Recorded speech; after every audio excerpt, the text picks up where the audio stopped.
கருவாடு பொரிக்கிறதுக்கு நெய் மீன் கருவாடு, ஒரு 3 துண்டு வெங்காயம், பச்சை மிளகாய் இவ்வளோதே இது. கருவாடு முதல்ல போட்டு கொஞ்சம் நல்லா பொரித்து எடுத்துக்கிட்டு அப்புறம் வெங்காயம் வெந்த பின்னாடி போட்டுக்கலாம் கருவாடை.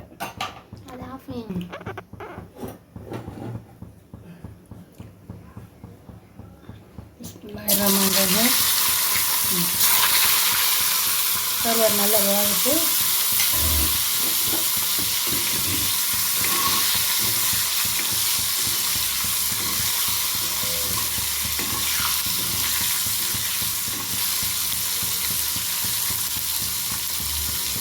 இது கூட பச்சை மிளகா காரம் பிடிக்காம தான்.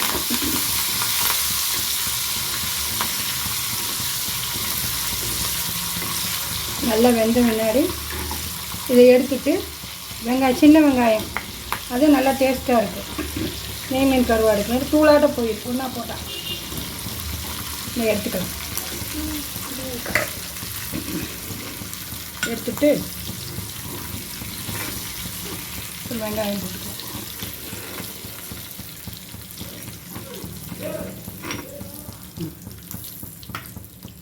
இது சின்ன வெங்காயம்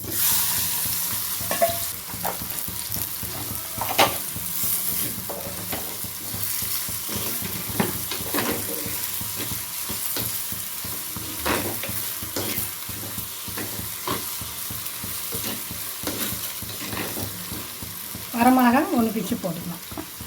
நல்லாயிருக்கும் கூட. இது பொரிக்கிறதே, தொக்கு கிடையாது. இது பொரிச்சு சாப்பிடும். தொக்குண்டு தக்காளி தான் போடணும். அது தொக்கு கிடையாது. நல்லா ஆனால் வேகணும்.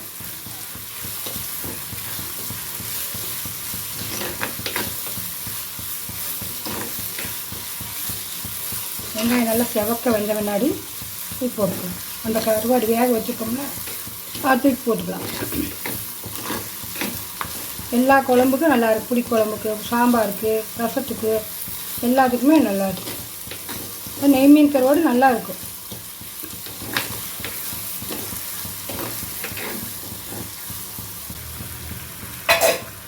வெந்துச்சு முருகலை. இன்னும் இந்த கருவாடு ஓடும்போது இன்னும் வேகும். நல்லா வெந்துக்கு இந்த கருவாடை போடுறோம்.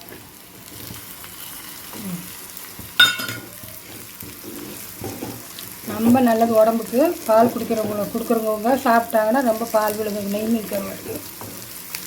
காய்ச்சக்காரவங்க சாப்பிட்டா நல்லாயிருக்கும். காய்ச்சல் வாய்க்கு உடம்புக்கு ரொம்ப நல்லது. எப்படியா வாரத்தில் ஒரு நாள் சேர்த்துக்கலாம். எல்லாம் நல்ல பொருளுங்க.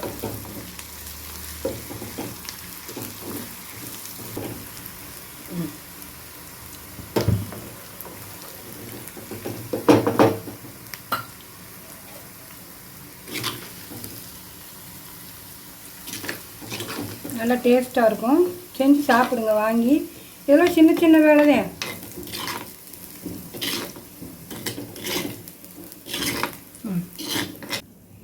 நல்லாயிருக்கும். கருவாடு பொரியல், கருவாடு நெய் மீன் கருவாடு பொரியல். சப்ஸ்கிரைப் பண்ணுங்கள், எங்களுக்கு ஷேர் பண்ணுங்கள், லைக் பண்ணுங்கள், சப்போர்ட் பண்ணுங்கள். அஸ்ஸலாமு அலைக்கும்.